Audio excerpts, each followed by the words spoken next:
तुमचं कोणतंच काम सहजासहजी पूर्ण होत नाही। प्रत्येक कामामध्ये अडचणी येतात, लोक धोका देतात, करतो करतो म्हणतात, करून देतो म्हणतात, दिवस जातात, महिने जातात, पैशाला बुडवतात, कामं करत नाहीत, धोका देतात।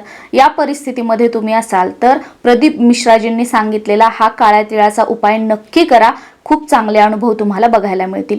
हा उपाय सोमवारच्या दिवशी करायचा आहे। यासाठी तुम्हाला चिमूटभर काळे तीळ, त्याचबरोबर एक नवीन मातीची पंती, त्यामध्ये शुद्ध गाईचं तूप नसेल तर म्हशीचं तूप आणि एक फुलवात ठेवायची आहे।